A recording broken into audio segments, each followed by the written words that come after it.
తాకట్లో ఉన్న మీ బంగారాన్ని విడిపించి ఆ రోజు ఆన్లైన్ రేటుకి కొంటాం. Sharma gold company. నమస్కారం, వెల్కమ్ టు సుమన్ టీవీ. నేను గీతాంజలి. ప్రస్తుతం మనతో పాటు శ్రీ విద్య ఉపాసకులు క్రియాయోగి ఆదూరి ఉదయ్ భాస్కర్ గురుగారు ఉన్నారు. వారితో మాట్లాడి గీతా జయంతి విశిష్టత, అలాగే విధిగా ఆ రోజున అందరూ ఆచరించవలసింది ఏంటి గురుగారి మాటల్లో విని తెలుసుకుందాం. గురుగారు నమస్కారం అండి. నమస్కారం అండి. సంతోషం, చాలా బాగున్నాను గురుగారు.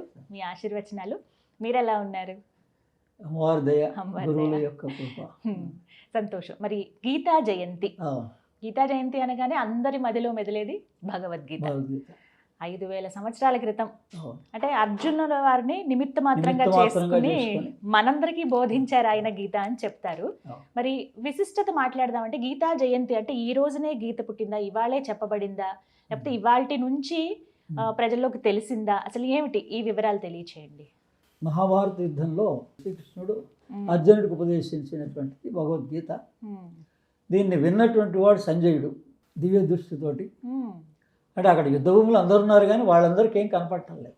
వాళ్ళందరికీ ఏమి ఈ ఉపదేశం ఇది, అందుకని గీతా ఉపదేశం భగవంతుడు ఇచ్చినటువంటి ఉపదేశం వాళ్ళు ఎవరు గ్రహించలేకపోయినారు. అర్జునుడికి మాత్రం దివ్య చక్షువులు ఇచ్చాడు ఆయనకి. అందుకని ఆయనకు కూడా దివ్య చక్షువులు ఇచ్చినందుకు ఆయన గ్రహించాడు. ఆయన నిమిత్తం మాత్రం చేసుకొని మనకి ఈ రోజు వరకు 5000 సంవత్సరాల దాకా కూడా ప్రతి మానవుడికి కావలసినటువంటి విజ్ఞానం అంతా, అది విజ్ఞానం. గీతా శాస్త్రం అన్నారు. శాస్త్రం అంటే విజ్ఞానం మనకి. అదే మనకు కావాల్సిన ఈ రోజున చదువు యొక్క విలువ అందరికీ తెలుసు. మరి చదువుకుంటే బాగుపడతామని తెలుసు. మరి ఏది చదువుకోవాలో అది చదువుకోవటం లేదు. మన ధర్మాన్ని మనం ఆచరించలేకపోతున్నాం. యావత్ ప్రపంచం అంతా వాళ్ళ ధర్మాల్లో వాళ్ళు ఉన్నారు. అందుకని మనం ఆ శ్రీకృష్ణ పరమాత్మని ప్రార్థన చేసి, పరమ గురువులను ప్రార్థన చేసి, ఓం గురుర్ బ్రహ్మ గురుర్ విష్ణు గురుర్దేవో మహేశ్వర గురు సాక్షాత్ పరం బ్రహ్మ తస్మై శ్రీ గురవే నమః. అఖండమండలాకారం వ్యాప్తమైన చరాచరం యత్పదం దర్శనమేన తస్మై శ్రీ గురవే నమః. ఓం నిర్నామ నిఖిలేశ్వర నిరంజనానందఘన త్రిపురా పరమేశ్వర గగన సింధు భైరవ మహావతార్ బాబాజీ శ్రీ చరణౌ నమః. విశ్వం గురుభ్యో నమః. సచ్చిత్ ఆనంద గురుభ్యో నమః. వందే గురుపదద్వంద్వం అవాన్మానసగోచరం రక్తశుక్లప్రభామిశ్రం అతర్క్యం త్రైపురం బ్రహ్మాస్తకుండికాహస్తాం శుద్ధ జ్యోతిస్వరూపిణీం గాయత్రీం వేదమాతరం. కృష్ణం వందే జగద్గురుం, కృష్ణం వందే జగద్గురుం. శ్రీకృష్ణ పరమాత్మ మనందరికీ జగద్గురు, యావత్ మానవాళికి జగద్గురు. అదే మనకి ప్రామాణికంగా చాలా సింపుల్గా చాలా తక్కువ ఖర్చుతో ఏ పుస్తకం అన్న అడిగితే ఎన్ని రూపాయలండి అని అడుగుతూ ఉంటారు. మరి నేను 34 పుస్తకాలు రాశాను. అందుకని నేను కూడా భగవద్గీత గురించి రాశాను, కానీ అది పీడిఎఫ్గా ఉంది, బుక్గా లేవు. కానీ ఈ భగవద్గీతని గీతా ప్రెస్ వాళ్ళది మీరు ప్రామాణికంగా తీసుకోవచ్చు. మనందరం వేరే వాళ్ళకు కూడా చెప్పచ్చు. చాలా సులభంగా అర్థమవుతుంది. సంస్కృతం అన్న మాట ఏమి లేదు మనకి. దాంట్లో ఉన్న అర్థాన్ని చదువుకున్నా చాలు. నేనేం సంస్కృతం చదవలేదు, అయినా కానీ ఉపనిషత్తులన్నీ చదివాను నేను. ఇవన్నీ ఉపనిషత్తుల యొక్క సారాంశం అండి భగవద్గీత అంటే. అంటే సాక్షాత్గా భగవంతుడు అంటే ఎవరు అనేది కూడా దీని ద్వారా తెలుసుకోవచ్చు. ఈ సృష్టించినటువంటి భగవంతుడు ఎవరు అన్నటువంటిది భగవంతుని వాక్కు ద్వారానే మన కోసమే అన్ని ప్రశ్నలకి మొత్తం 700 శ్లోకాలు, 500 పైన ఆయన అర్జునుడి ప్రశ్నలకి సమాధానంగా చెప్పారు. మనకి ఎన్ని ప్రశ్నలు వస్తాయి ఆధ్యాత్మికంలో? మా అయితే 10 ప్రశ్నలు వచ్చినా జిజ్ఞాస ఉన్నటువంటి వాళ్ళకి వస్తాయి. జిజ్ఞాస లేనివాడు ప్రశ్నే రాదు. అదే మనం ఎంత ప్రశ్నిస్తే ఈ టీవీ మాధ్యమంగా, ఈ సుమన్ టీవీ మాధ్యమంగా ఎంతోమంది యంగ్ జనరేషన్కి మనం ఈ విద్యను అందించిన వాళ్ళం అవుతాం. వాళ్ళ తరఫున మీరు ఎన్ని ప్రశ్నలన్నా వేయచ్చు, ఏ రకంగా అన్నా వాళ్ళకి కలిగే ప్రశ్నలన్నీ మీరు వేయచ్చు. దాని సమాధానం ఆ శ్రీకృష్ణ పరమాత్మే చెప్తాడు. మరి ఎప్పటి నుంచో మేము చదువుదాం అనుకుంటున్నామండి, ప్రారంభిద్దాం అనుకుంటున్నాము, కానీ కుదరట్లేదు. మరి గీతా జయంతి రోజున ప్రారంభించవచ్చా అని. చాలా మంచిదండి. గీతా జయంతి రోజే కాదు, మాసానాం మార్గశిరశీర్షోస్మి అన్నాడు భగవద్గీతలో. అంటే ప్రతి దానికి ముఖ్యమైనది ఏది అన్నీ చూపించాడు. అంటే ప్రాణాల్లో ముఖ్యమైనది ఏది, ఇలా మాసాల్లో ముఖ్యమైనది ఏది, అలా విభూతి యోగంలో వస్తుంది మనకి. మీరు ఏ ప్రశ్న అడిగితే దానికి ముఖ్యమైనది ఏదో కూడా తెలుసుకోవచ్చు. ఆ యోగంలో అందులో అందులో ఉమ్, ఆ రకంగా ఏంటంటే ఈ నెలంతా కూడా మంచిదే. ఉమ్, మార్గశిర శీర్షమాసం స్వయంగా తానే అంటే మనం దేహంగా భావిస్తే ఉమ్, మన శీర్ష భాగం అన్నమాట, బ్రెయిన్. ఉమ్, అంటే బ్రెయిన్ నాలెడ్జ్ ఎప్పుడు పొందొచ్చు అని అడిగితే ఉమ్, నేను ఆ బ్రెయిన్కి సంబంధించింది ఈ నెలలో ఉమ్, బాగా మనకి అందుతుంది. మనసు ఉమ్, దాని మీద ధారణ చేయగలుగుతుంది. ఉమ్, వింటున్నాం అందరం, కానీ ఒక్క శ్లోకం పట్టుకుంటే కూడా ఉమ్, మహాత్ములు అయిపోయినారు వాళ్ళంతా. ఉమ్, మనం అనుకునేటువంటి గాంధీ దగ్గర నుంచి ఎవరైనా మహాత్ములంతా కూడా ఒకే ఒక్క శ్లోకం, ఒక్క పాదమైనా ఒక శ్లోకం అయినా వాళ్ళు మనస్సులో ధారణ చేయగలిగారు జీవితకాలం. ఉమ్, ఎందుకంటే ఇది వాసుదేవ సర్వమితి ఉమ్, అనే ఒక్క శ్లోకం అరవిందుల వారికి అందింది. ఉమ్, ఆయన ఈ రోజున అరవిందో ఇంటర్నేషనల్ యూనివర్సిటీ, మళ్ళీ తర్వాత 120 దేశాలలో అరవిల్లా మెడిటేషన్ సెంటర్, మరి పాండిచేరిలో ఒక పెద్ద వ్యవస్థ, కేవలం ఒకే ఒక్క వ్యక్తి. మళ్ళీ ఇంకా ఆయన స్వాతంత్రం వచ్చిన రోజు కూడా ఆయన జన్మదినం. గురుగారు, స్వామిని ఒక విగ్రహ రూపంలో ఒక మూర్తిగా దర్శించుకోవటమే అదొక మహాభాగ్యం అనుకుంటాం. అలాంటిది ఎవరికి లేనటువంటి అవకాశం చాలా అరుదుగా కొంతమందికి దొరుకుతుంది, స్వయంగా స్వామిని చూడడము, ఆ అనుభూతి చెందడం అనేది. మరి అలా ఆ కృష్ణ పరమాత్మని దర్శనం చేసుకున్న వారు ఎవరైనా ఉన్నారా? అసలు అనేక మంది ఉన్నారండి. అందులో ప్రముఖమైన వ్యక్తి అరవిందో మహర్షి, పాండిచేరి. ఆయనకి జైల్లో ఇంకొక వారం రోజుల లోపల మరణశిక్ష విధించబడుతుంది అన్నటువంటి సమయంలో ఆయనకి ఏదో ఒక కాగితం గాలికి ఎలా లోపలికి వచ్చింది జైల్లో. ఆయన బయటకు వెళ్ళడానికి కూడా అన్ని చేతులు కాళ్ళు కట్టేసిన స్థితిలో జైల్లో భగవంతుడు ఒక కాగితం రూపేణ ఒక శ్లోకాన్ని అందజేశాడు. అందులో వాసుదేవ సర్వమితి స మహాత్మా సుదుర్లభ అని, అంటే ఈ సర్వము కూడా భగవంతుడే అనుకున్నటువంటి వాడు మనుషుడు దొరకడమే కష్టం అన్నాడు. మనం ఊరికి అంటున్నాం నోటికి భగవంతుడి మీద నమ్మకం అని, ఆయనే చెప్పాడు అలా అనుకోగలిగిన వాడు చాలా దుర్లభము అన్నాడు. వాసుదేవ సర్వమితి. ఇంకా ఆ క్షణం నుంచి ఆయనకి దర్శనమిచ్చాడు. ఆయనకి ఏ స్పష్టంగా చెప్పాడంటే నిన్ను జైల్లో పెట్టింది నేనే అన్నాడు. ఎందుకని అంటే నిన్ను గతంలో నేను సూచనలు అందించాను 1-2 సార్లు, నువ్వు స్వాతంత్రం ఈ పోరాటం ద్వారా నువ్వు స్వాతంత్రం సాధిస్తావని నువ్వు ఆ నమ్మకంతో ఉన్నావు. అందుకని నీకు అటువంటి పరీక్ష ప్రకృతి ద్వారా, ఆయన ఇవ్వడు, మనకి ఏం కలిగినా ప్రకృతి ద్వారా జరుగుతుంది.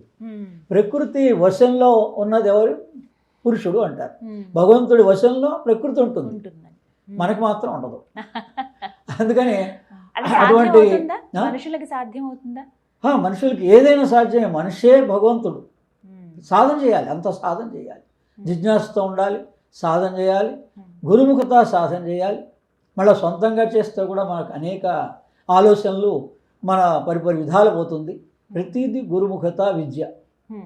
ఇప్పుడు మీరు ఇందాక ఒక మాట అన్నారు గురువు గారు, ఏదైనా అన్నిట్లో ప్రథమం ఏది, ముఖ్యమైనది ఏది, విశేషమైనది ఏదో చెప్పబడింది అని. మరి భగవద్గీత ఇన్ని శ్లోకాలలో అతి ముఖ్యమైన శ్లోకం ఏదంటారు మీరు? అంటే ఈ ప్రశ్న రమణ మహర్షిని అడిగారు శిష్యుడు. ఏమండి మరి గురుగారు భగవద్గీతలో ఏదో ఒక్క శ్లోకం చెప్పండి నాకు చాలని, మొత్తం ప్రామాణికంగా అది ఆయన జీవిత చరిత్రలో ఉంటుంది. అందుకని అహమాత్మ గుడాకేశ అనేటువంటిది 10వ అధ్యాయం 20వ శ్లోకంలో ఇది మొత్తం కూడా వస్తుంది మనకి అంటే చదువుకోవచ్చు, తప్పులేదు. కానీ దాని యొక్క శక్తి ఎంతది అంటే ప్రతిదీ బీజాక్షరమే, మంత్రమే. కేవలం అహమాత్మ గుడాకేశ అంతవరకే మనకు ధారణ చేసినా మీకు కావాల్సినంత జ్ఞానం వస్తుంది.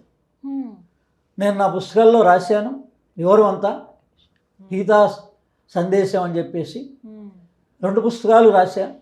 కానీ ఒకటి అన్నీ పంచడం జరిగింది అందరికీ. అయితే ప్రస్తుతం PDF ఫైల్గా ప్రతి వాళ్ళకి అవైలబుల్ ఉంది. ఎలా పొందాలి గురువుగారు మేము అవి? PDF ఫైల్స్ agastyaspiritual.org అని వెబ్సైట్ ఉంది. ఆ వెబ్సైట్లోకి వెళ్తే మీకు వాళ్ళని అడిగితే అన్నీ పంపిస్తారు PDF ఫైల్స్గా.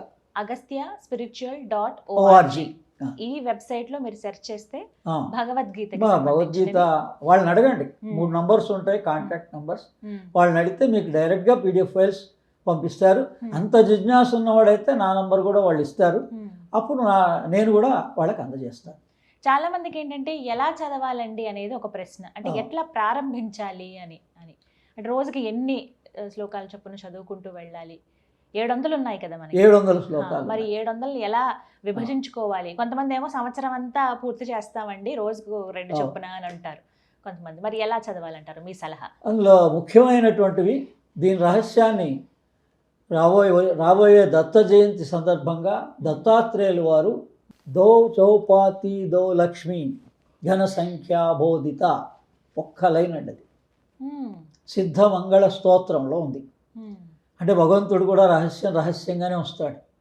అందులో 9వ అధ్యాయం పేరు రాజ విద్య రాజగుహ్యా యోగం అన్నాడు. గుహ్య అన్నాడు. మరి ఎంతో ఓపెన్గా 700 శ్లోకాలు ఉన్నా కూడా గురు పరంపరగా ఆ రహస్యం తెలుసుకోవాలి. ఇతర మతాలకు కూడా తెలిసినాయి. అంటే మనం భగవద్గీతలోని సారాంశమే ఇతర మతాల్లో ఉంది. బైబిల్లో కానీ ఖురాన్లో కానీ ఒక తుర్కవాళ్ళు సామాన్యస్తులు ఆటో మీద 786 నంబర్ రాస్తున్నారు. నేను అడిగేవాళ్ళని, వాళ్ళ ఇమామ్స్ని అడిగితే వాళ్ళు ఖురాన్లో 7, 8, 6 పంక్తులలో ఈ మన భగవద్గీతలోని సారాంశమే ఉంది. చూసే కావాలంటే మీరు యూట్యూబ్లో సెర్చ్ చేసుకోవచ్చు. 786 ఇంపార్టెన్స్ ఇన్ ఖురాన్ అంత స్పష్టంగా ఉంది. అందుకని మన కోసం దత్తాత్రేయుడు గురువు, అంటే గురువు మూలం దత్తాత్రేయుడు. కాబట్టి ఆ దత్తాత్రేయుడు ప్రామాణికంగా దౌ చౌపాతి దేవ లక్ష్మి ఘన సంఖ్యాబోధిత సంఖ్య అన్నాడు. సాంఖ్యం ఉంది, ఇందులో కూడా సాంఖ్య యోగం ఉంది. అది పేరు సాంఖ్య యోగమే, కానీ కోడ్ సీక్రెట్స్ అనమాట. పాస్వర్డ్ ఎలా ఉందో మనకి కోడింగ్లో ఉంది, అది డీకోడ్ చేసుకోవాలి. ఎలా అండి అంటే మొట్టమొదటి శ్లోకమే. అందుకని ఎవరిని అడిగారు కదా ఏ శ్లోకం ఆరంభం చేయాలని, మొట్టమొదటి శ్లోకమే ఒక్క శ్లోకం చదువుకోమండి చాలు. ధర్మక్షేత్రే కురుక్షేత్రే ఉంది కదా, ఆ ఒక్క శ్లోకం చదువుకోమనండి. వివరం ఎంతమంది ఎన్ని రకాలుగా దాని వివరణ ఇచ్చారో అని చదువుకోవచ్చు. ఏమిటండి అంటే ధర్మక్షేత్రే కురుక్షేత్రే అంతవరకే చాలు, వేరేది అవసరం లేదు. దాన్ని ఎలా తీసుకోవాలి అంటే క్షేత్రే క్షేత్రే ధర్మం కురు. క్షేత్రే క్షేత్రే ధర్మం కురు. ఇప్పుడు మీరు యాంకర్గా ఉన్నారు, మీ ధర్మాన్ని మీరు నిర్వర్తించాలి. ఇప్పుడు ఆయన ఒక కెమెరామెన్గా ఉన్నాడు, ఆయన ధర్మాన్ని ఆయన పర్ఫెక్ట్గా ఇంకా వేరే ఆలోచన రానియకుండా తన డ్యూటీని తాను నిర్వర్తించు అని అర్థం. నేను చెప్పే స్పీకర్గా ఉన్నా, నా దృష్టి ఇంకా వేరే ఎటు పోకూడదు, సబ్జెక్టే గుర్తు రావాలి. మనం ఏ సబ్జెక్ట్ చెప్తున్నామో ఆ గీతా శ్లోకాలు మనకు కనపడాలి.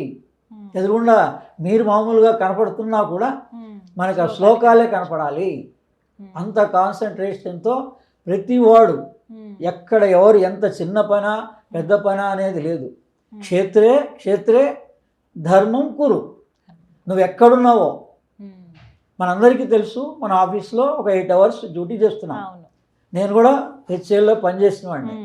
అందుకని నేను గమనించా, పరిశోధించా, మీరు డ్యూటీ చేస్తున్నప్పుడు మీ రెస్పాన్సిబిలిటీ ఎంతవరకు ఉంటుంది? దాని బరువు బాధ్యతలు మీరేం మొయ్యరు కదా, మీ డ్యూటీ వరకే మీరు చేస్తారు. ఆ కంపెనీ లాభ నష్టాల గురించి మీరు ఆలోచించరు కదా. మరి అలానే మీరు ఇంట్లో ఉన్నప్పుడు కూడా 8 hours ఈ మొత్తం ఈ సంసార భారం అంతా నేనే మోస్తున్నాననే భారం వచ్చేటప్పటికే మన సమస్యలు వస్తున్నాయి. మీ బాధ్యత మీరు తల్లిగా కానీ తండ్రిగా కానీ అంతవరకే నిర్వర్తించండి. ఎక్కడ ఏ క్షణంలో ఎవరితో మాట్లాడుతున్నారో అక్కడ వరకే మీరు పరిమితం అయితే మీరు రోజు హాయిగా నిద్రపోగలుగుతారు. ఎప్పుడైతే హాయిగా నిద్రపోయినారో మీకు ఏ రోగము లేదు. మన సమస్యలన్నీ నిద్ర పట్టకపోవడమే. ఎందుకంత టెన్షన్?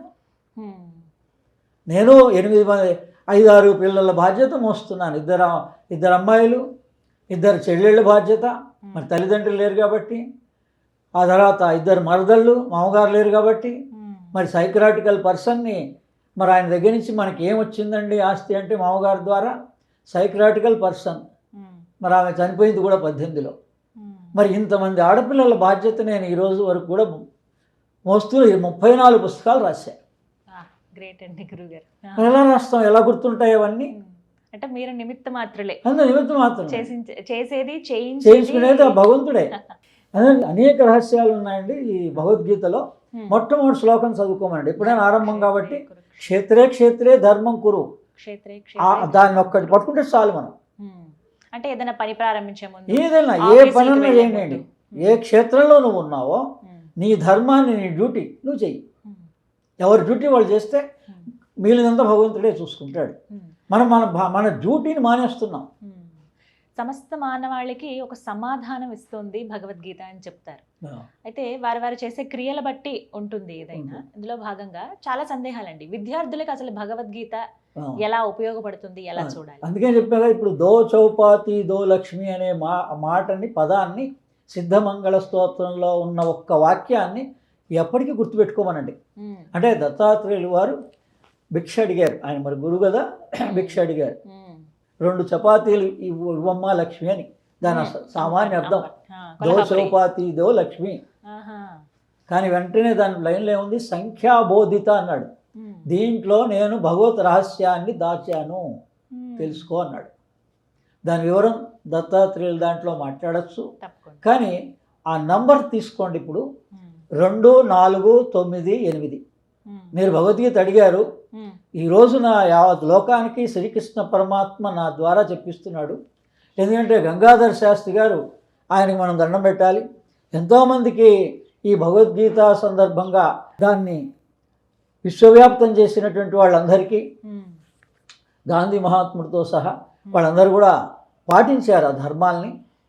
స్వధర్మం నిధనం పరధర్మం భయానహ. ఎవరెవరు మన ధర్మంలో ఉన్నారో వాళ్ళందరూ కూడా పెద్దలకి, అనేక మంది ఎందరో మహానుభావులు, అందరికీ వందనం.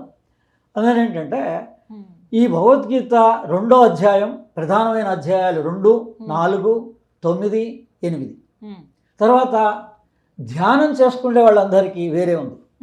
ఎవరైతే ఇప్పుడు ఈ రోజున అందరూ డాక్టర్తో సహా కాసేపు మెడిటేషన్ చేసుకోండి, యోగా చేసుకోండి అని చెప్తున్నారు. ఎలా చేసుకోవాలండి? అనేక ఇన్స్టిట్యూషన్స్ ఉన్నాయి, లాట్ ఆఫ్ కమర్షియల్ ఇన్స్టిట్యూషన్స్ ఉన్నాయి. అంత డబ్బు ఖర్చు పెట్టగలిగే వాళ్ళు ఉంటారు, ఉండరు. వాళ్ళందరికీ 6వ అధ్యాయమే ధ్యాన యోగం. నేను మా పెద్దల ద్వారా నా దగ్గర గ్రంథం ఉంది, అందులో పైన హెడ్డింగ్ ధ్యాన యోగం అని రాసింది 6వ అధ్యాయానికి. అంటే గతంలో మీరు అంత పురాతనమైన గ్రంథాలు పరిశోధిస్తే ఆత్మ సంయమన యోగమే ధ్యాన యోగం. 47 శ్లోకాలు ఉన్నాయి. ఈ 47 రోజులు దీక్ష వహించండి. ఈ రోజు నుంచే, ఏ రోజు మీకు తెలిస్తే ఆ రోజు నుంచే. ఎందుకంటే ఈ మార్గశిర మాసం, పుష్యమాసం కూడా మనకు అయ్యప్ప దీక్షలు జ్యోతి దర్శనం అయ్యేదాకా, సంక్రాంతి దాకా చేస్తూనే ఉంటారు కదా. మరి డిసెంబర్ అంతా ఉంది, జనవరి అంతా ఉంది. అందుకని 47 రోజులు జీవితంలో ఈ ఇంటర్వ్యూని నిజంగా విశ్వాసంలో తీసుకొని ఆచరించగలిగిన వాళ్ళకి కూర్చున్న చోట్లో శ్రీకృష్ణ పరమాత్మ ఎవరో కాదు, మహావతార్ బాబాజీగానే రూపాంతరం చెందాడు ఆయన. అంటే ఆయన ఆ ఎవల్యూషన్ వెళ్ళిపోవచ్చు, కానీ ఆయన శరీరం వెళ్ళొచ్చు, కానీ ఆ ఎవల్యూషన్ మాత్రం బాబాజీగా, మహావతార్ బాబాజీగా యావత్ లోకానికి తెలుసు. అలా శ్రీకృష్ణుని దర్శనం చేసుకున్న వాళ్ళు ఇస్కాన్ మూలమైనటువంటి ప్రభుపాదుల వారు, మరి ఆయన ఈ భగవద్గీత పుస్తకాలని యావత్ ప్రపంచంలో వాళ్ళ సంస్థ ద్వారా, ఆయన లేరు ఇప్పుడు, వాళ్ళ సంస్థ ద్వారా 50 సంవత్సరాల్లో 55 కోట్ల పుస్తకాలు పంపిణీ చేశారు. మన దేశం చేయలేకపోయింది, మన గవర్నమెంట్లు చేయలేకపోయినాయి, మన ధార్మిక సంస్థలు చేయలేకపోయినాయి. కానీ ఇస్కాన్ చేసింది 55 కోట్ల భగవద్గీత పుస్తకాలు పంపిణీ అయినాయి ఇప్పటిదాకా. అందుకని ప్రపంచంలో అనేక భాషల్లో ఈ భగవద్గీత వెళ్ళిపోయింది, తర్జుమా అయిపోయింది. సంస్కృతం అని మనం అనుకుంటున్నాం, కానీ జర్మనీ సంస్కృతం 14 యూనివర్సిటీస్ జర్మనీలో సంస్కృతం నేర్పిస్తున్నాయి, అనేక దేశాలు నేర్పిస్తున్నాయి. వాళ్ళు ఈ రోజున సైన్స్ అండ్ టెక్నాలజీ డెవలప్ అవ్వడానికి కారణం భగవద్గీతే, వేద సారాంశమే. ఒక మనిషి విజయానికి, ఒక మనిషి సంపూర్ణమైన జీవితం అనుభవించడానికి భగవద్గీత ఎలా తోడ్పడుతుందంటారు? ఇప్పుడు స్పోర్ట్స్లో కూడా మరి మొన్ననే మెడల్స్ సాధించినటువంటి అమ్మాయి ఉంది. మరి ఆమె భగవద్గీత నాకు ప్రేరణగా లాస్ట్ టైం ఫెయిల్యూర్ అయిందని ఈసారి నేను మెడల్స్ పొందాను అని చెప్పింది ప్రామాణికంగా. అలాగే సింధు మరి పైదాకా స్పేస్లో 6 నెలల పాటు ఉంది. ఆమె 6 నెలల పాటు మరి ఏ ధైర్యంతో ఉన్నావు అని అడిగితే భగవద్గీత ప్రకారంగా నేను అంత ప్రామాణికంగా ఉన్నాయి. మనం ఇప్పుడు ఆచరించి చూడండి అంతే ప్రతి వాళ్ళు. ధ్యానం కావాలంటే ఆత్మ సంయమన యోగం, ఆ 6వ అధ్యాయాన్ని చూడండి చాలు. సమంకాయ శిరోగ్రీవం ధారయం అచలం స్థిర సంప్రేక్ష నాసికాగ్రం అని 6వ అధ్యాయంలో ఉంటుంది. అసలు మనిషి ఎలా ఉండాలి అన్నటువంటిది చూపించాడు. ధ్యానం ఎలా చేయాలి? సంప్రేక్ష నాసికాగ్రం, నాసిక ఆగ్రం అంటే ఇక్కడ మనం ఎప్పుడు ఒట్టు పెట్టుకుంటున్నామో అక్కడ కాన్సన్ట్రేట్ చెయ్యి. ఈ ఉచ్ఛ్వాస నిశ్వాసాలని గమనించు, స్థిరంగా ఉండు. స్థిర సుఖ ఆసనం. మీరు ఎలా కూర్చున్నారనే కాదు, ఎవరి కంఫర్ట్ వాళ్ళది. 47 రోజులు, ఒక్కొక్క రోజు ఒక్కొక్క శ్లోకాన్ని కనుక దాని అర్థాన్ని గ్రహిస్తూ పోతే 6వ అధ్యాయం మొత్తం 47 శ్లోకాలు. మీరు శ్రీకృష్ణ పరమాత్మనే ఫోటోనే పెట్టుకోవచ్చు, లేదా మహావతార్ బాబాజీ క్రియాయోగ మూల పురుషుడు పెట్టుకోవచ్చు. ఆ తర్వాత ఆయన జీవిత చరిత్రలు చదివితే ఆయన దర్శనమిస్తాడు. నాకు అనేక సందర్భాల్లో ఇచ్చాడు. 12 సంవత్సరాల తర్వాత నాకు పిలుపు వచ్చింది మహావతార్ బాబాజీ దర్శనం కోసం. రాణికేతులో ఉండేటువంటి మన రజనీకాంత్ వెళ్ళినటువంటి గుహలో నేను వెళ్ళాను. అక్కడ మళ్ళీ కుర్తాళం దగ్గర కూడా ఒక గుహ ఉంది, అగస్త్యుల వారి గుహ. మొదట 12 సంవత్సరాల తర్వాత ఇక్కడికి వెళ్ళాను సౌత్ ఇండియా.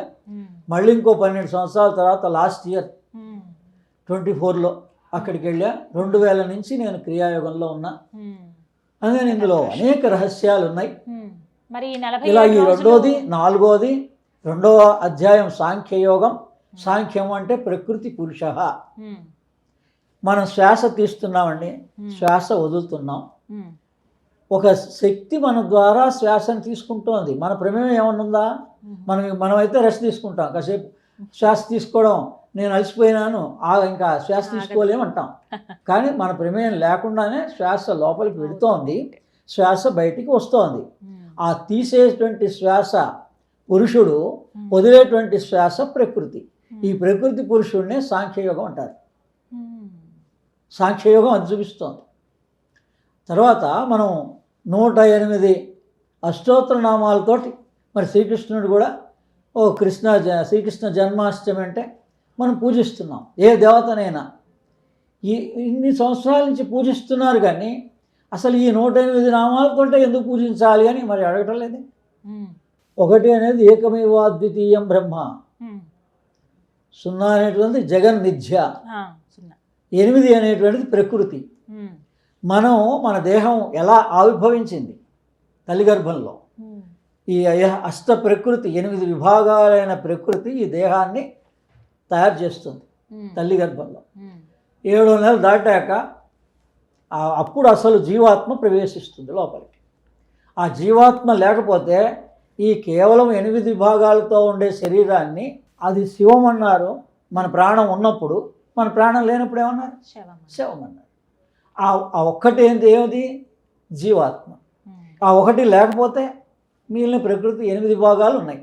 అంటే పంచభూతాలు, మనస్సు, బుద్ధి, అహంకారం. కేవలం ఇవే ఉంటే లాభం లేదు.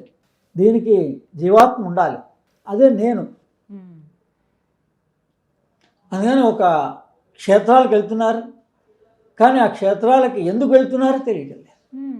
అంటే 4 పైపులా కూడా ఇప్పుడు శ్రీశైలం తీసుకుంటే 4 ద్వారాలు ఉన్నాయన్నారు. అంటే 4 దారులతోటి భగవంతుడిని చేరుకోవచ్చు అని, అంతే కదా? అంటే మన లోపల ఉన్నటువంటి నేను అనేటువంటిది ఏ శ్రీకృష్ణుడే అనుకోండి, మీరు ఏ పేరు చెప్తే ఆ భగవత్ స్వరూపము. ఈ ఉచ్ఛ్వాస నిశ్వాసాలని జరిపిస్తున్నటువంటి శక్తి మాది. సామాన్యంగా ప్రాణశక్తి అనుకోండి, శ్వాసే భగవంతుడు.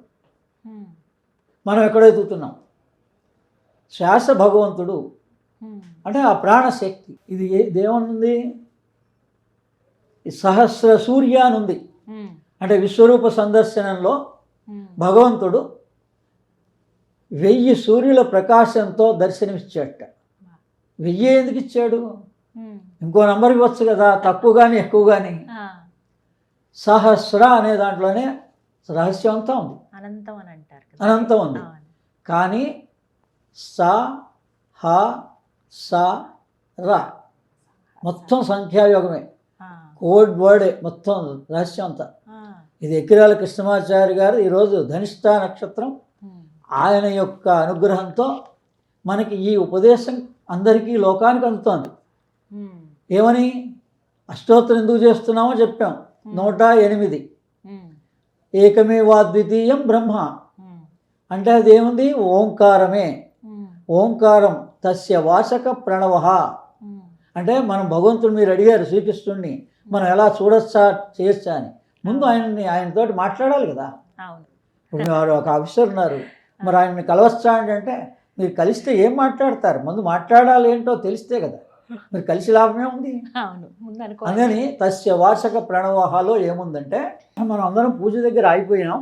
ఉమ్, అందరు ఏ దేవతా పేరు మీదైనా 108 సార్లు చదువుతున్నారో పూజిస్తున్నారో ఏదో ఒకటి చేస్తున్నారు కదా. ఉమ్, 108లో మరి మాలలు అనేక మంది తిప్పుతూ ఉన్నారు కదా, ఆ, ఏదో మంత్రాన్ని. అవును. కానీ అక్కడితో ఆగిపోయినారు. ఉమ్, ఈ 108 ఏం చూపిస్తోంది? ఈ 1 + 8 9 అంటే ప్రణవము. ఓ ప్రణవం. ఉమ్, ప్రణవ రహస్యం ఇందులో ఉంది.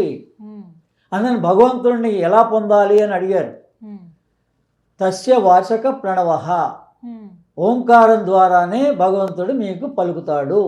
ఓంకారం ద్వారానే తను కూడా మనకు ఆన్సర్ ఇస్తాడు. ఉమ్, ఇంకా మనం వేరే ఇన్ని మార్గాలు వెతికినా, అందుకని అందరికీ ఆయన చెప్పేది మనకు అర్థం కావట్లే, ఉమ్, మన అప్లికేషన్ కూడా ఆయన దాకా చేరటలేదు. ఉమ్, అదే సమస్య. మరి 47 రోజులు నియమంగా 47 రోజులు నియమంగా ఓంకారం చేయండి. రోజు ఆరంభం ఒక 5 నిమిషాలు 10 నిమిషాలు మీ ఇష్టం. 108 హెర్ట్జ్లో ఓంకారం అనేటువంటిది కొడితే మీకు యూట్యూబ్లో వస్తుంది. ఉమ్, స్టార్టింగ్ విత్ అది, తర్వాత 417 ఉంది, 423 హెర్ట్జ్ అని ఉంది, ఉమ్, తర్వాత 963. ఉమ్, మీలో భగవంతుడు ఎలా ఉన్నాడు అని అంటే సైన్స్ గ్రహించింది. ఉమ్, 963 హెర్ట్జ్లో ఓంకారం, ఆ స్పందన అదే సూర్యుడిలో ఉంది, అదే మన శిరస్సులో ఉంది, సహస్ర శిరోభాగంలో ఉంది, సహస్రారంలో. సైన్స్ తెలిసింది, మరి ఉమ్, సైంటిస్టులకు తెలిసింది. ఉమ్, ఆ రిధమే, ఉమ్, ఆ ఓంకార సంబంధమైనటువంటి రిధం. ఒక్కసారిగా 963 దాకా వెళ్ళలేం కాబట్టి ఉమ్, 108 ప్రాక్టీస్ చేయండి. ఉమ్, 108 హెర్ట్జ్తో 108 టైమ్స్. అంత టైం లేదంటే తగ్గించుకోండి, ఉమ్, మీ ఇష్టం. ఎంతసేపు చేశారని టైం పెట్టుకోండి. టైం. ఓంకారం చేయండి. ఉమ్, అందుకని పూజ చేసి నమ్మకం ఉండి భగవంతుడి మీద ఉన్నవాళ్ళంతా ఉమ్, పూజ కొంతకాలం చేశాక ఆగిపోయి ఓంకార సాధన చేయాలి. సాధన. ఉమ్, అలాగే సహస్ర, మరి 1000. మరి విశ్వరూప సందర్శనం ఏంటండి ఆ రహస్యం? ఉమ్, మరి అర్జునుడికి ఎలా కనపడింది? మరి మనకు కూడా ఆ భాగ్యం కలుగుతుందా అంటే మీ సహస్రంలో ఆ రహస్యం ఉంది. ఉమ్, సోహం తెలుసు కదా, ఆ, సో మన శ్వాస మనం గుర్తుపట్టలే కానీ ఋషులు గ్రహించారు. ఉమ్, ఈ శ్వాస తీసుకోవడం సో అని, వదలటం హ అని. ఉమ్, అదే పురుష సూక్త, స్త్రీ సూక్తం. ఉమ్, అందుకని ఈ సోహం హంస, ఉమ్, దాని తర్వాత తిరగదిస్తే హంస అవుతుంది. ఈ ఏమున్నాయి? 3 అక్షరాలు ఉన్నాయి, స హ స. కానీ ఇది పలకాలంటే ఒక శక్తి కావాలి కదా మనకి అవును. లోపల నుంచి. ఉమ్, ఇప్పుడు నేను పలుకుతున్నాను, ఒక శక్తి ఉంటేనే కదా. అదే రకారం, ఉమ్, రబ్ ఉమ్, సహస్ర అనేది అక్కడి నుంచి వచ్చింది ఈ రహస్యం. ఉమ్, అందుకని భగవంతుడిని 1000 నామాల కన్నా ఇంకా ఎక్కువ పూజించరు, 900 నామాలతో పూజించరు, అవును. 1100 నామాలతో పూజించరు. ఏంటి రహస్యం అంటే సోహం ధ్యానం. ఉమ్, అది ఎక్స్ట్రీమ్. మీరు ఓంకార సాధన ఇలా మెల్లమెల్లగా తప్పకుండా. ఈ 47 శ్లోకాలు సాధన చేసుకుంటూ ఉమ్, ఎక్స్ట్రీమ్ వరకు భగవంతుడినే సాక్షాత్కరించుకోవాలి అన్న పట్టుదల ఉన్నప్పుడు ఉమ్, సహస్రం పూజ ఎలా చేస్తాం మనం? ఎప్పుడోసారి మనం పరిపూర్ణం అయినప్పుడు, మన కోరికలు నెరవేరినప్పుడు, నెరవేరాలనుకున్నప్పుడు పెద్ద పూజగా మనం 1000 నామాలతోటి కీర్తిస్తాం భగవంతుడిని. ఉమ్, అదేం చూపిస్తుంది మనకి? ఇంక నుంచి మీరు సోహం ధ్యానం చేసుకోండి. మొట్టమొదటి ఓంకార సాధన చేయండి. సాధన సాధన సాధన. ఉమ్, ఈ విధంగా ఒక్క 4 శ్లోకాలు తెలిసినా, 4 అధ్యాయాల పేర్లు తెలిసినా భగవంతుడు సంతోషిస్తాడు. శ్రీకృష్ణ పరమాత్మ అన్నా, మహావతార్ బాబాజీ అన్నా, దత్తాత్రేయులు అన్నా, వీళ్ళంతా ఒకటే. అందరూ ఒకటే, అంతా ఒకటే. గురువులే. జగద్గురు స్థాయి అంతా ఒకటే. చాలా చాలా చక్కగా చెప్పారు. అంటే ఇప్పుడు మాకు ఇప్పటి వరకు కూడా మాకు తెలియని రీతిలో విధానంలో మాకు అవగతం చేశారండి. చాలా సంతోషం గురుగారు. ఇంకా చాలా విషయాలు మాట్లాడాలి. కానీ భగవద్గీత గురించి ఎవరైతే భగవద్గీత మేము చదవాలనుకుంటున్నామండి అన్నవాళ్ళు చక్కగా ఈ గీతా జయంతి ఒక సందర్భంగా చేసుకుని, కుదిరినప్పుడు చదవచ్చు, కానీ ఒక సందర్భంగా చేసుకుని చదవమన్నారు. మీ ఆశీర్వాదం అండి. ధన్యవాదాలు గురుగారు.